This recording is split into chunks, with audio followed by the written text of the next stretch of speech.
novidade aqui, a nossa missão ENAD, a gente vai iniciar agora um bloco um pouquinho mais extenso, mas que também é fundamental nessa trajetória de vocês, que vai tratar sobre a didática. E de imediato já vou passar a palavra aqui para a Prof. Lucy. Bom, na realidade, o planejamento de ensino, e nós temos na parte superior do próprio slide, que eu, na realidade, sou bastante favorável a sempre conciliar o processo de aprendizagem pela visão e pela audição. Por essa razão, a gente conciliou slides junto com a fala. Mas o próprio planejamento de ensino, ele precisa sempre estar conectado com a questão do currículo. E, na realidade, o que representa o currículo numa escola? O currículo representa toda a caminhada que a escola planeja para ser percorrida por seus estudantes. Aí, na realidade, nós temos o currículo conhecido como currículo formal, porque, afinal de contas, hoje, a nossa educação, ela é planejada pelo Ministério da Educação, pela Secretaria Estadual de Educação e pelas Secretarias Municipais de Educação. E justamente esses setores, esses órgãos responsáveis pela organização da educação é que são responsáveis por esse currículo formal. Aí, na realidade, nós temos na escola propriamente dito a vivência deste currículo por parte da escola. Por exemplo, o próprio currículo formal, ele traz conteúdos a partir da Base Nacional Comum Curricular de língua portuguesa, de artes, de educação física, de história, de geografia, de ciências da natureza, e também nós temos um ensino religioso. Essas disciplinas, elas são estabelecidas e já estão constituídas na própria Lei 93, 94, 96, que o ensino fundamental e também o ensino médio precisam desenvolver com seus alunos, que constitui o currículo formal. Agora, a escola, ela organiza o seu currículo real, o que de fato a escola vai desenvolver. Além disso, na hora do intervalo, os estudantes, assim como na sua vida extra-escola, extra-classe, tem muitas aprendizagens, o que vai constituir o currículo oculto dessas crianças. Aí nós também temos a questão muito importante, que é a conexão desse planejamento educacional para fazer o percurso desse currículo. Na realidade, esse planejamento educacional, ele precisa constar com esses elementos. A própria Base Nacional Comum Curricular de 2017, ela determinou que para cada ano escolar e para cada componente curricular se constituam competências. O que são, na realidade, essas competências? São aqueles resultados finais que a escola estabelece e que se deseja que o aluno de fato desenvolva e chegue a alcançar no final do processo. Vocês todos viram no estudo da Base Nacional Comum Curricular que lá constam 10 competências. Estas 10 competências, né, colegas, elas na realidade representam o resultado final desejado para toda a educação básica. E nós, como escola, nós temos que ter competências para cada ano escolar e também para cada componente curricular no caso. Além disso, o planejamento educacional precisa apresentar objetivos, precisa explicitar os conteúdos, que na realidade era o grande carro-chefe da escola tradicional, né? Precisa também fixar, estabelecer, selecionar pelo menos como referência estratégias e junto com as estratégias e recursos se constitui a metodologia de ensino.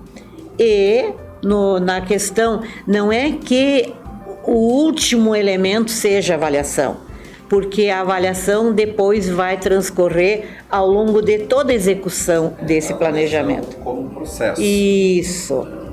Aí nós temos aí, inclusive, para vocês visualizarem, esse planejamento educacional, ele, antes de mais nada, ele é constituído pelo projeto político-pedagógico da escola. Aí, aonde os professores entram na participação desse PPP, mais conhecido por PPP, que é o Projeto Político Pedagógico, os professores também se sentem muito sujeitos de participação na elaboração do plano curricular de estudos, que é justamente a definição que os professores decidem do que vai ser trabalhado no primeiro, no segundo, no terceiro e assim sucessivamente em cada ano escolar e em cada componente curricular. O plano de trabalho do professor é agora já a execução do plano, vamos dizer assim, anual que o professor vai de fato executar. E o plano de unidade temática, ele praticamente, né, colegas, ele acontece mais nos anos iniciais, que é mais conhecido como projeto pedagógico, né? Expandido para isto deveria para se visualiza mais nos anos iniciais e para dar um caráter mais de estudo interdisciplinar, né? Acho que isso é importante, né? Muito. Até deveria existir também nos anos mais finais, até no ensino médio, né? Mas hoje é mais executado essa interdisciplinaridade nos anos iniciais. E cabe também ao professor, em cada dia de sua aula, ser responsável por seu plano de aula.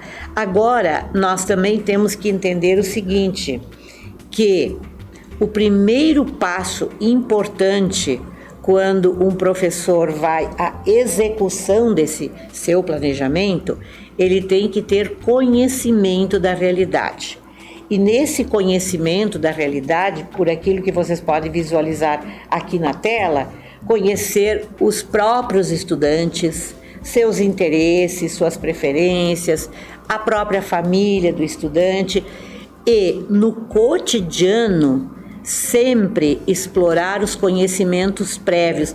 Sempre se recomenda que uma aula ela comece que se faça uma explosão de ideias, um brainstorming, para exatamente explorar quais são os conhecimentos prévios que o aluno já traz para esse novo conteúdo que está se pensando em trabalhar nesse dia de aula.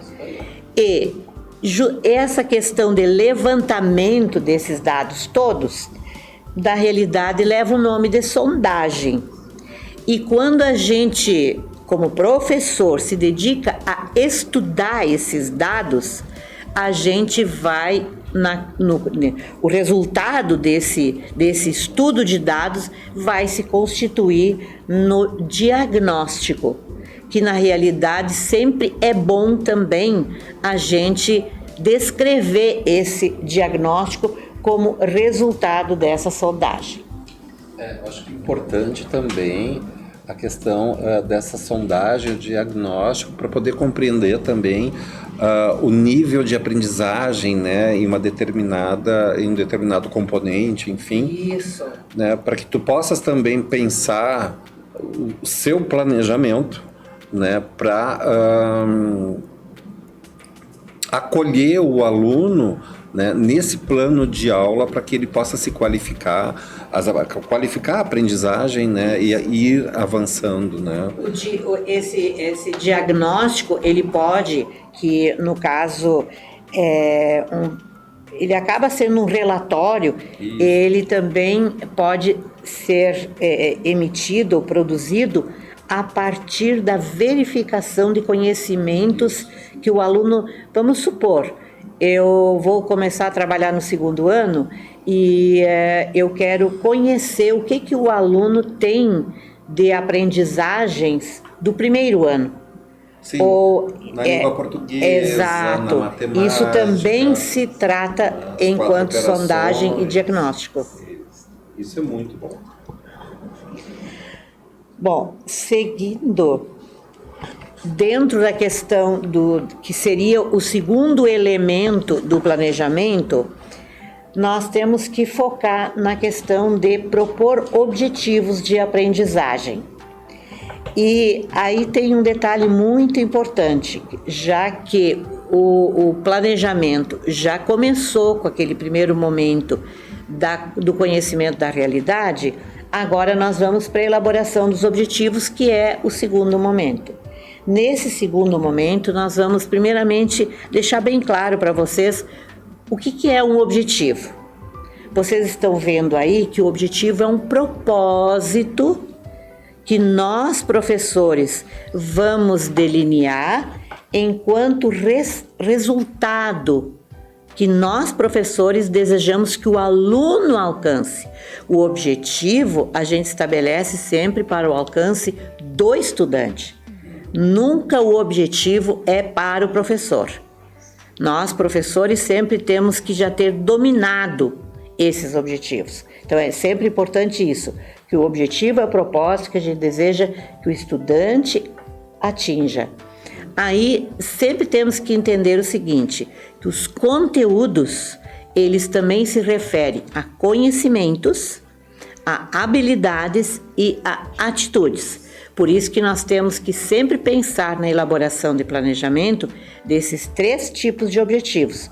Objetivos justamente que representem o que o aluno deve saber, que são objetivos cognitivos.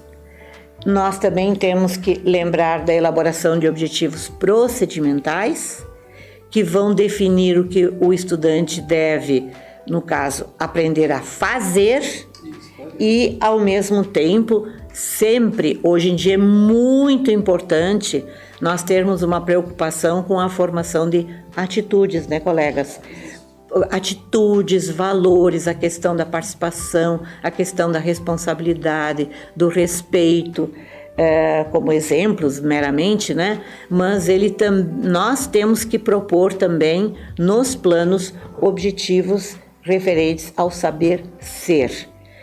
E aí, com relação ao como a gente deve elaborar um objetivo. O objetivo é muito simples de elaborar. Ele só tem 2 elementos. O primeiro elemento, na realidade, eu acho que está no próximo, né? O primeiro elemento é isso aí.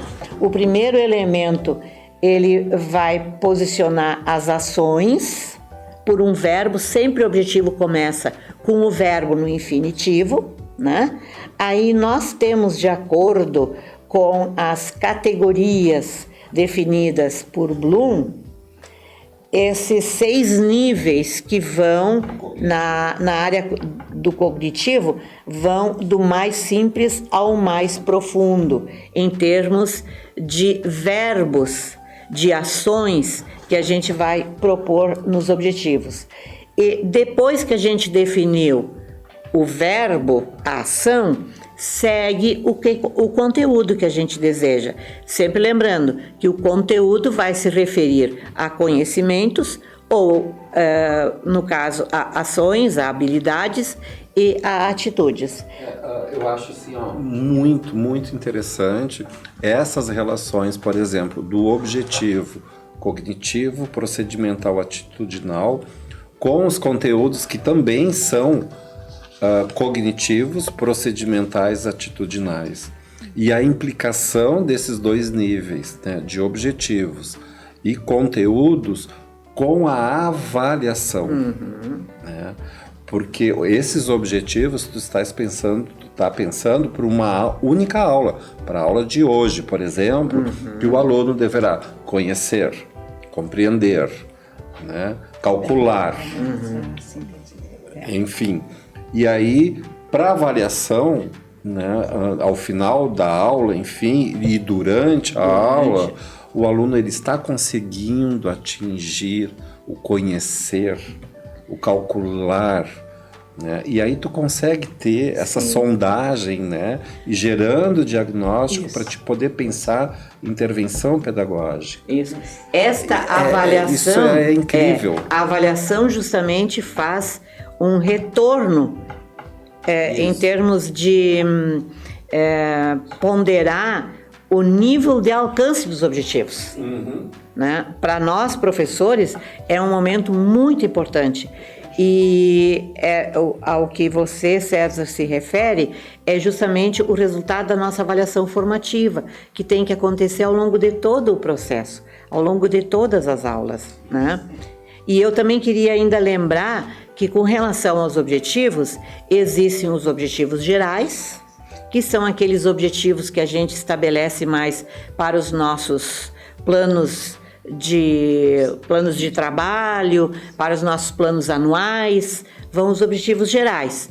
E no caso, para o nosso plano de aula de cotidiano, vão os nossos objetivos específicos, né? Então nós temos, mas de qualquer forma, sejam gerais, sejam específicos, eles são muito simples de elaborar. Só tem um verbo, simbolização, e o conteúdo. Esse conteúdo expresso, nunca esqueçam, em conhecimentos, em habilidades ou em atitudes. Reforçando, no planejamento nós começamos sempre pela questão do diagnóstico, pelo conhecimento da realidade, a princípio dos nossos estudantes, do contexto da escola e da nossa sala de aula. Depois a gente vai para a elaboração dos objetivos, que é o segundo momento. Agora estamos no terceiro momento, que vai tratar justamente dessa questão de estratégias e recursos diversificados que, na realidade, nós vamos aplicar e que se referem ao como. E este como nós vamos fazer a gestão da nossa aula, eu deixo bem claro que nós mais conhecemos, damos um nome mais genérico para esse conjunto de metodologias de ensino. E nas metodologias de ensino, obviamente, estão incluídas as ações do professor e também as ações, as atividades que nós planejamos para os estudantes. Aí, na realidade, nós temos a questão das técnicas, das estratégias, das dinâmicas, dos procedimentos, o nome que se queira dar para isso, né? Além disso, na metodologia entram os recursos, o que é muito importante também dentro desse movimento todo que nós tivemos com a Escola Nova, das atividades dos estudantes. A aula não pode transcorrer um turno inteiro centrado mais no professor. Nós temos que fazer essa diversificação, essa integração do professor com atividades do estudante, porque quem, na realidade, é o sujeito da aprendizagem e que está matriculado na escola é o estudante. Então, precisamos focar em atividades dos estudantes. E muito importante também na gestão da escola é o tipo de relacionamento que nós vamos, no caso, ir desenvolvendo na nossa interação com os estudantes. Na sequência, nós temos, e para vocês apreciarem, nós não vamos fazer a leitura disso aí tudo, mas nós temos, assim, uma sugestão de técnicas centradas no professor. Nem são tantas. Daí nós temos técnicas sugeridas que são centradas mais na individualidade de cada estudante, que são possíveis de aplicar.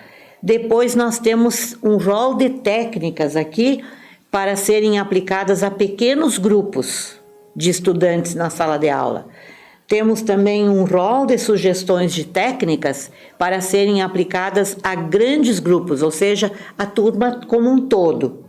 Depois temos também como sugestão, para vocês darem uma revisada nisso, aos recursos aos materiais que são mais visuais para fazer o desenvolvimento da aula.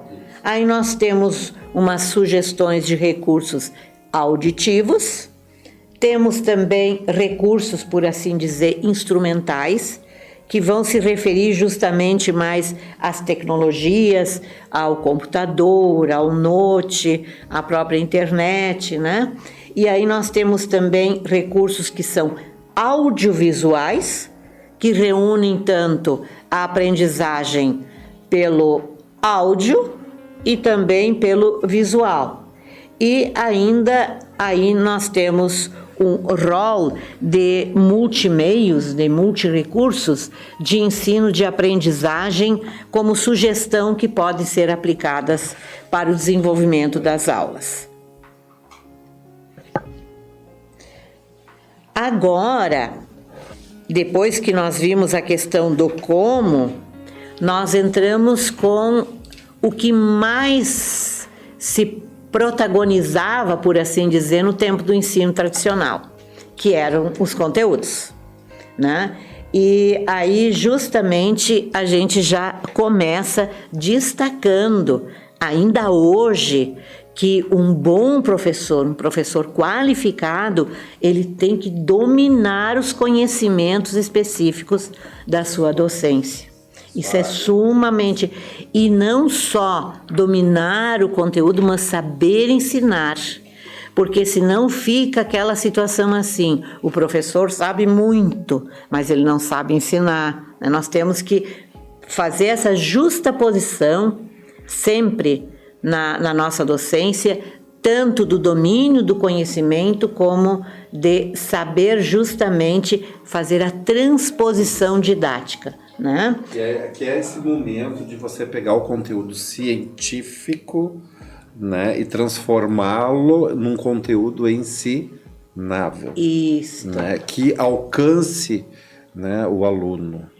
Isso é importantíssimo. É importante que o professor tenha o conhecimento da sua área específica, mas que ele, a partir exatamente da didática, desses conteúdos da formação de professores, ele tenha condições de transformar o conteúdo seu da área específica em conhecimento do aluno. Eu acho que é esse o grande, a grande habilidade docente e competências, né? Se a gente fala para o aluno competências e habilidades, nós também, professores, temos que ter. E o que ajuda bastante é a aplicação, por exemplo, de exemplos. Os exemplos ajudam a facilitar essa transposição do conhecimento que está no cérebro do professor para o cérebro do estudante, sabe? Essa questão. Outra coisa também é muito importante, a nossa própria movimentação no espaço da aula, né? De olhar para os alunos, de interagir com os próprios estudantes, possibilitar que eles também interajam entre si para fazerem trocas, e enquanto isso tudo está acontecendo, nós estamos praticando avaliação, né? Nós estamos praticando todo esse conteúdo que envolve planejamento, a intencionalidade do professor. E por isso a professora Lucia disse, nós hoje, com o perfil de estudantes que temos, nós temos que diversificar muito as atividades e esse acompanhamento do diagnóstico para a construção do conhecimento. Isso mesmo. Que é do aluno, né? Então, um conteúdo importante. Isso. E essa questão do conteúdo, reforçamos aqui de novo, envolve, até conhecido como chá, conhecimentos, habilidades e atitudes. É conhecido como chá, essa questão dessa trilogia tão importante. A gente nem sabe qual deles é mais importante. E aonde estão, afinal de contas, esses conteúdos? Aonde nós, docentes, buscamos esses conteúdos? Nós buscamos em livros didáticos, nós buscamos livros didáticos que são, por exemplo, na educação básica de cada ano escolar. Nós em nível superior, buscamos muito em livros científicos, né? Eles também estão implícitos em titulação já na própria BNCC. Eles estão também, eles constam no próprio plano curricular de estudos da escola, de lá que o professor se baseia para a elaboração do seu plano de trabalho. Estão até na leitura da vida cotidiana dos próprios estudantes, Isso aí. né? E até nós não podemos esquecer também que temos o compromisso de estarmos atualizados nas notícias da mídia, porque a gente precisa fazer essa conexão do científico que está já estabelecido no registro da história, juntamente com a atualidade do nosso cotidiano. É o contextualizar. Isso. Trazer. Agora ainda destaco aqui critérios de seleção de conteúdo.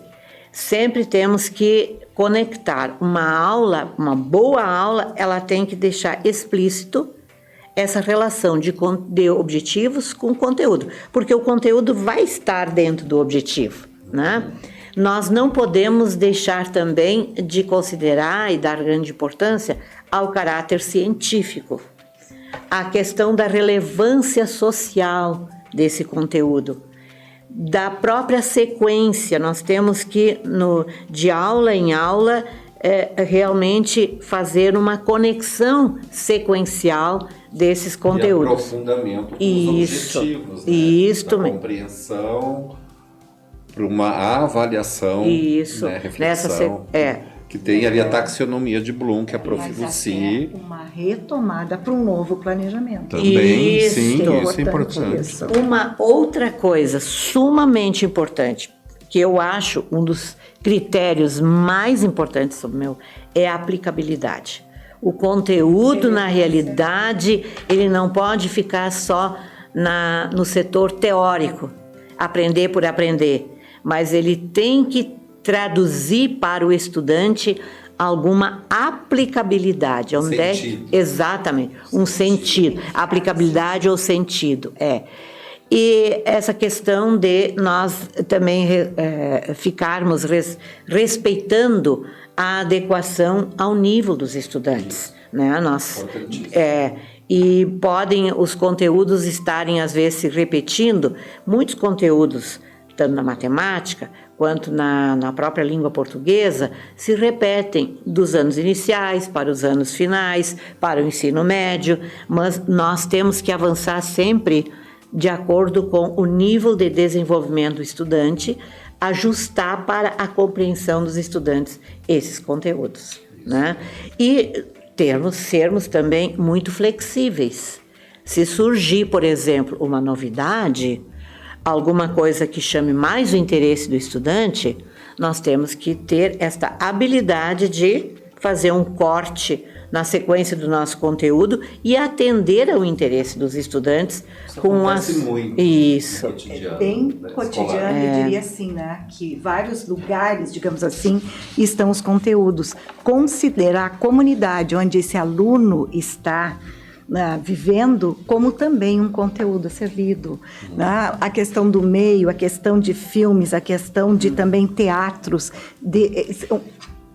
uma leitura de mundo mais ampla que faz parte de onde buscar esses conteúdos. Para compreender, né, esse contexto. Isso. Isso é importante. Vamos lá. Bom, agora, por assim dizer, vamos à questão, resumidamente, de estratégias de gestão de sala de aula. Como, afinal de contas, manter os estudantes engajados e interessados nesse ambiente de aprendizagem, né?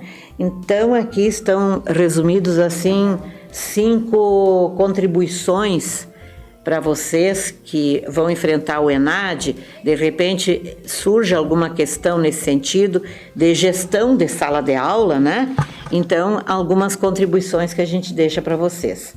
Muito importante é elaborar o planejamento das aulas com esses elementos. Na realidade, todo o planejamento com objetivos, com conteúdos, com estratégias e com avaliação. Dentro dessa questão de estratégias, também não esqueçam dos próprios recursos. eu até poderia resumir assim: objetivos, conteúdos, metodologia e avaliação. Né, esse quarteto. Daí na metodologia fica incluído as estratégias e os recursos. Outra coisa muito importante é, a própria professora Carmen já pontuou, essa questão de diversificar esse repertório de estratégias. Né? Muito importante. A gente, na realidade, dar sempre uma análise naquelas técnicas, naquelas estratégias que a gente tem de conhecimento, né? E diversificar também as propostas de atividades para os estudantes, para isso tornar assim, a aula mais descontraída e de maior interesse. Outra coisa também, situações de aprendizagem bastante desafiadoras, né?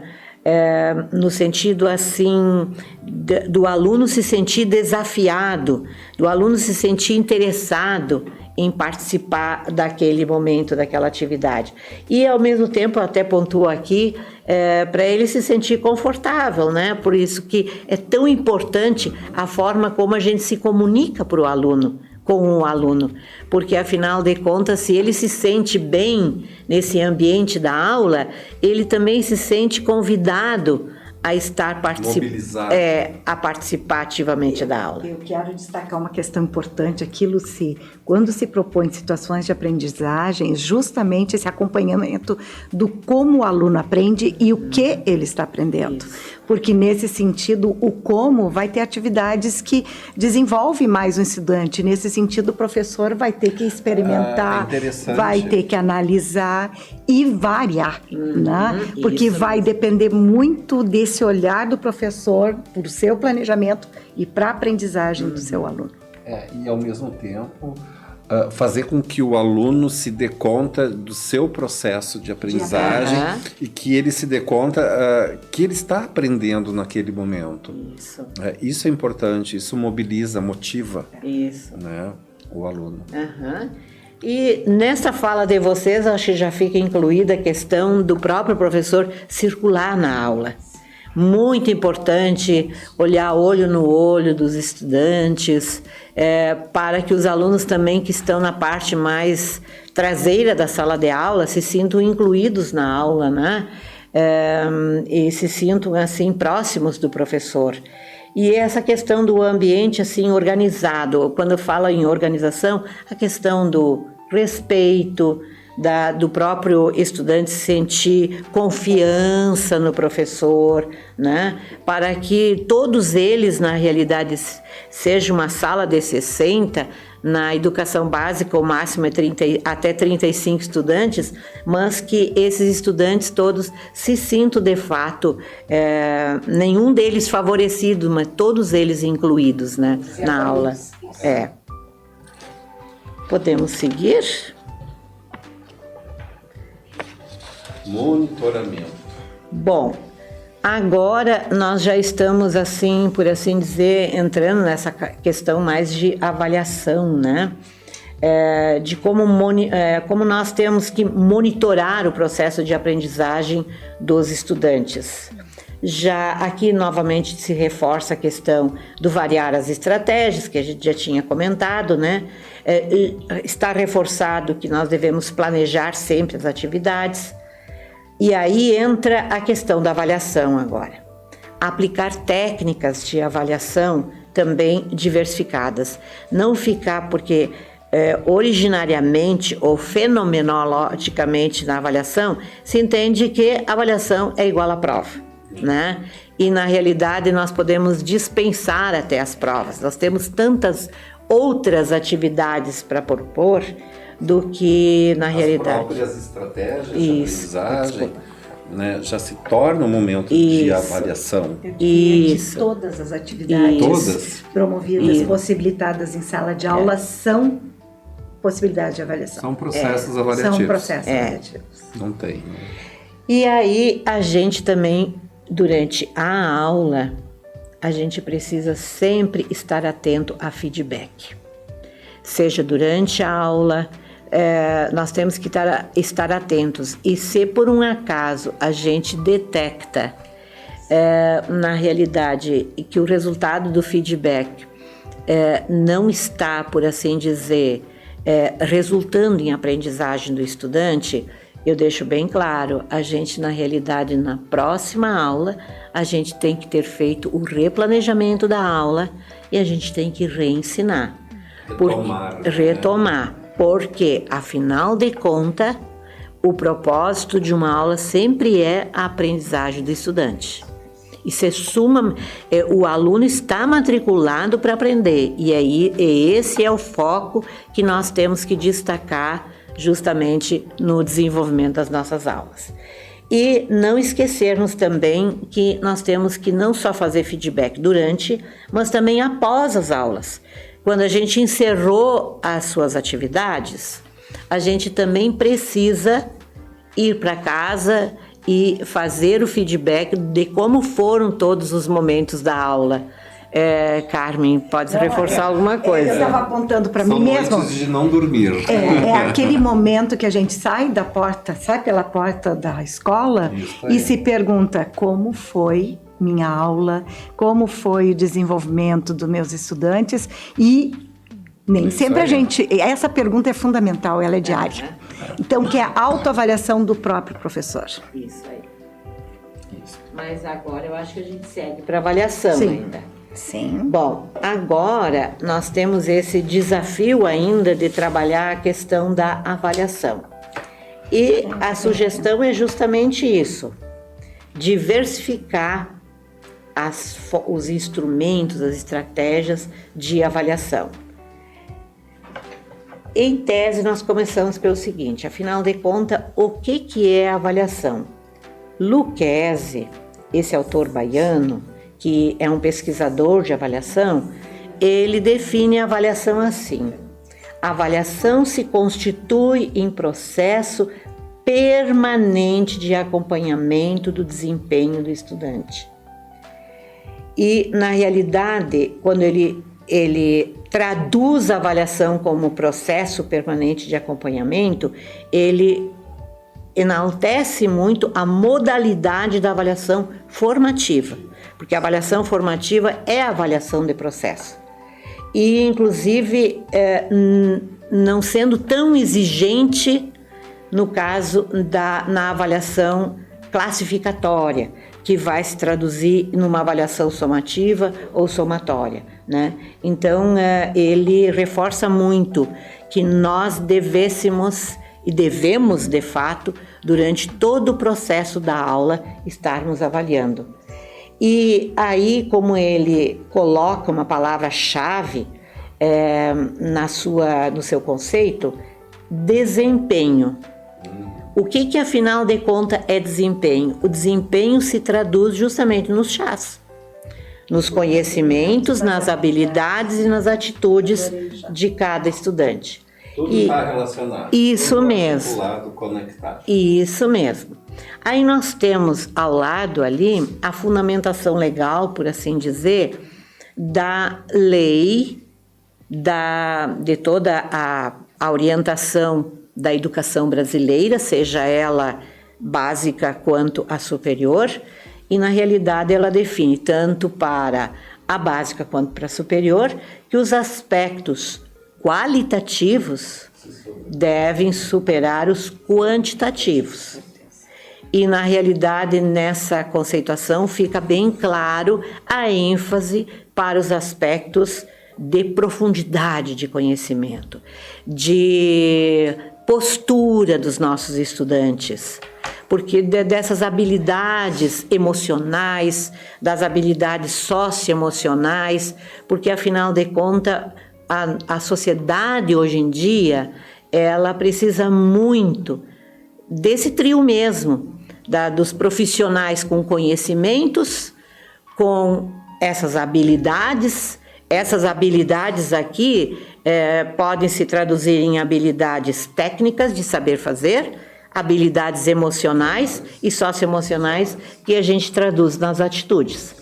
E aqui então tem um rol ainda de alternativas de instrumentos de avaliação que nós podemos aplicar fora, por exemplo, da prova.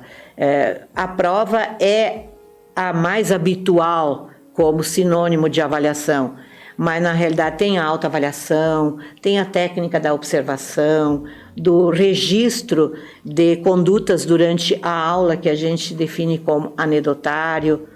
Determinadas situações precisam aplicar o teste de aptidão, por exemplo, na língua portuguesa, para verificar a leitura, na educação física, para apreciar a aptidão técnica, no caso. Tem relatório, tem as fichas individuais, no caso do professor, tem a elaboração de resumos, de resenhas, de portfólio, diários de bordo, de glossário, que nós também aplicamos bastante, né? E não esquecendo da própria avaliação diagnóstica, que já foi referida lá no início, no conhecimento da realidade. Podemos seguir? Bom, aí tem um detalhe muito importante sobre as devolutivas. Devolutivas, provas, avaliações. Afinal de contas, por que a grande importância de devolver e não ficar retendo os trabalhos dos estudantes, as atividades dos estudantes, até as provas dos estudantes, né? Aí eu pontuo que sempre se deve devolver todas as produções do estudante. Por quê? É o estudante o autor dessa atividade, dessa produção. Por essa razão, até mesmo para ele poder praticar o seu feedback sobre a sua produção, sobre o seu trabalho, sobre as ideias que ele dispôs, nem que seja numa prova. Mas a recomendação é devolver. O aluno pode perceber as suas hipóteses, retomar hipóteses, né, reconstruir elas em função das intervenções que o professor fez junto a esse resumo, trabalho, enfim. Essa devolutiva é importante. Muito importante. Aí nós temos também como é que, afinal de contas, a gente vai conectar ou inserir essas avaliações, os próprios conteúdos das avaliações externas, como do ENAD agora, né? Dentro do contexto da avaliação interna. E aí a gente também deixa bem claro, né, que a avaliação interna é da nossa responsabilidade na escola, né? É da nossa responsabilidade na universidade. E a avaliação externa, ela é da responsabilidade do sistema. No nosso caso, assim, que a gente vive mais, é o sistema federal o responsável pela elaboração das provas de avaliação externa. E nós precisamos sempre, até mesmo como professores da educação infantil, da educação especial, da educação básica, seja ela fundamental ou médio, porque no fundamental nós já começamos a ter a tal da ANA, que é aplicada no final do segundo ano, que é a Avaliação Nacional de Alfabetização, a ANA. Depois nós temos também a Prova Brasil, que ela é aplicada no quinto, ao final dos anos iniciais, e ao final, no nono, ao final da segunda etapa dos anos finais do ensino fundamental. E tem o Enem. Então, nós, professores, ainda temos que também sempre acompanhar os tipos de questões e a formulação dessas questões para trabalhar isso dentro do nosso processo de ensino. Porque nós temos que justapor o que a avaliação externa está avaliando para dentro do nosso planejamento enquanto professor. E essas avaliações indicam, né? É uma orientação, é um caminho, um percurso que o professor vai justapor, então, para ser desenvolvido, né, ao longo do processo. Essas avaliações contêm resultados que têm que serem analisados, porque são importantes para que a gente entenda como está o processo de aprendizagem dos nossos estudantes, em termos de país, em termos de estado. Então, às vezes, faz uma prova e a escola, no meu entendimento, tem que se debruçar sobre esses resultados da avaliação externa. Isso. E eu até destaco aqui no final que esse é o grande propósito, porque, afinal de contas, as avaliações externas, elas existem com esse propósito, para não é uniformizar, mas criar um certo padrão de qualidade de educação nacional. E se nós não fazemos essa integração das próprias questões da avaliação externa para dentro da nossa avaliação interna, nós não estamos assegurando essa equidade nacional. Né? Isso é muito importante. Esse parágrafo aqui de integração das questões para gerar a equidade, ela é importantíssima. É muito. E vai depender muito do planejamento do professor, em conjunto com a equipe diretiva. Isso, né? E daí os documentos legais, como o BNCC, amparo, como PNE, Plano Nacional de Educação, são amparos para essas avaliações. Muito bem. Bom, trabalho em equipe. A questão agora vai, por assim dizer, por um caminho, de fato, mais de engajamento com a comunidade escolar, por assim dizer, né? Sugere-se aqui trabalhar sempre como é que eu, como professor, posso, de fato, trabalhar em equipe e dialogar com essa equipe sobre o meu processo de ensino-aprendizagem. Aí as sugestões vão nesse sentido. Participar, o próprio professor tem que participar de formação continuada. Aqui eu até sugiro assim, na própria escola, na hora dos intervalos, enquanto estão, exatamente, na sala dos professores, ou então nas reuniões pedagógicas que tem nas escolas, ou até se isso e um professor muito interessado, ele também continua em formação continuada fora da escola. Isso é sumamente importante, ter essa postura de busca, de querer sempre mais, de querer se aperfeiçoar. Outra questão muito importante é apresentar postura ética, né? Porque tanto como com os colegas, como também com os estudantes, com a equipe diretiva, né? Sempre manter relações democráticas de políticas de boa vizinhança, né? Um bom professor também tem que contribuir em todas as ações da escola. Vamos supor que, a essa altura agora, vamos ter que reformular o projeto pedagógico da escola. Temos que reformular o regimento. Participar, isso mesmo. E de todas as promoções da escola, que acontecem também. E compartilhar também essas trocas de experiências e, ao mesmo tempo, assim, também expor as produções dos trabalhos dos estudantes nos corredores da escola, para fazer justamente uma própria integração de produção, ou até mesmo os estudantes elaboram uma finalização de projeto pedagógico e eles vão para outra sala de aula para expor também, para fazer essa integração estudante de turmas diferentes. Também é uma ótima sugestão. Parênteses. Aqui é importante, olha só, as relações com a docência e seus fundamentos. Participar de uma formação continuada, o desenvolvimento integral também, a ética, relações democráticas, né?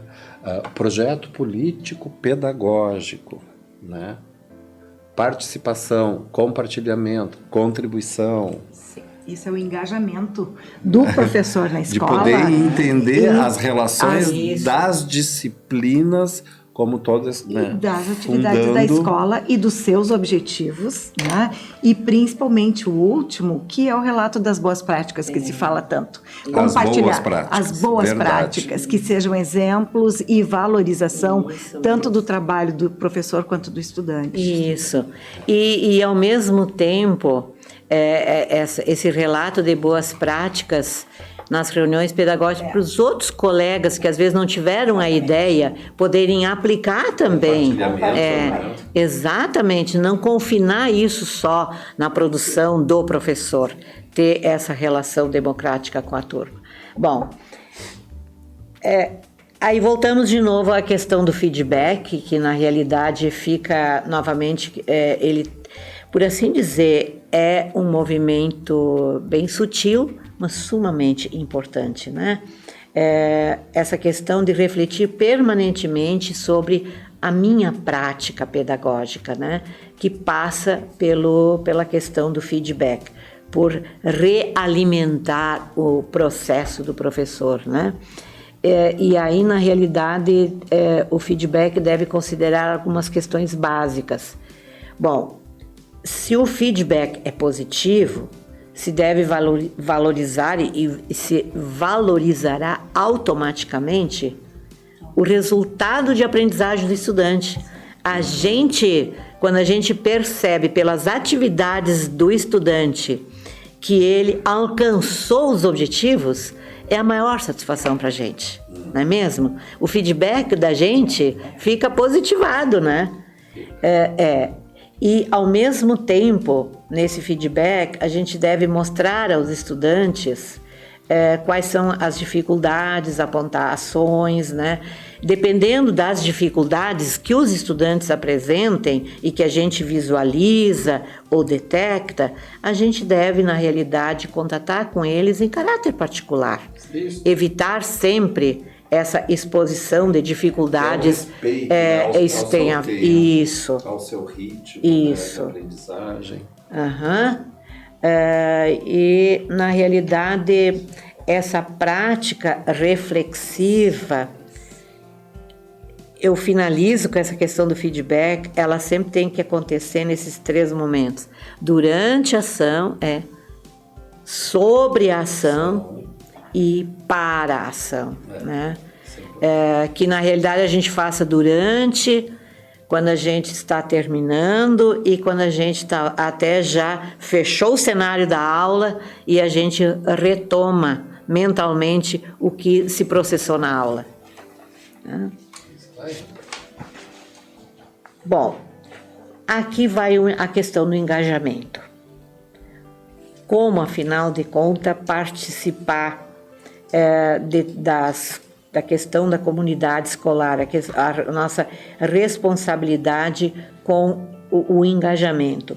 E aí as recomendações vão, enquanto saber comunicar-se com todos os interlocutores, né?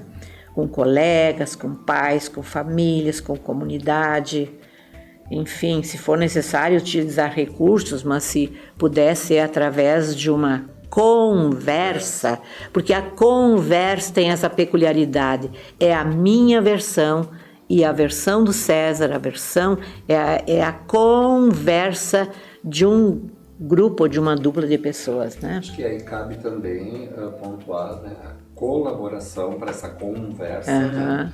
E a cooperação, né? Isso. De poder entender, né, o diálogo do outro. Que envolve, né, a ação de dialogar, né? Dialogar é exatamente a escuta que se faz de si e do outro. E essa questão também do professor respeitar o outro na sua diferença, né? Isso. E das decisões, participar das decisões da escola, participar dos conselhos escolares, das reuniões com pais, com colegas professores. Aqui tem muito desse engajamento profissional. É isso aí.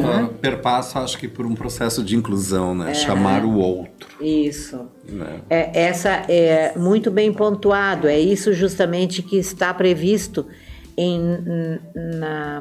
na própria proposição da pergunta, que tem a ver justamente com essa responsabilidade que tu está pontuando, desse engajamento profissional, da pessoa estar predisposta sempre a estar nos espaços escolares. Né? Nem que seja assim à distância, mas por isso que eu fecho até dizendo assim, que nós professores temos que nos sentir orgulhosos por integrar essa comunidade escolar e de termos assumido esse vínculo empregatício com a comunidade escolar. Penso que 2 palavrinhas, 3, a integração na escola, com a escola, o pertencimento, se sentir pertencente a essa comunidade. Muito importante. E que também esse engajamento leve ao desenvolvimento dele próprio, professor, da sua profissão, dos seus estudantes e daquela comunidade onde a escola está presente. Então, são coisas muito importantes que eu diria, tem outra palavrinha, para a gente se sentir feliz na profissão. Se sentir bem. Bem, né? Eu acho que essa é uma questão importante. Isso, porque a gente não... E isso faz a todos nós nos sentirmos leve, bem como tu diz, é a felicidade que reside aí, né? Professor. Isso.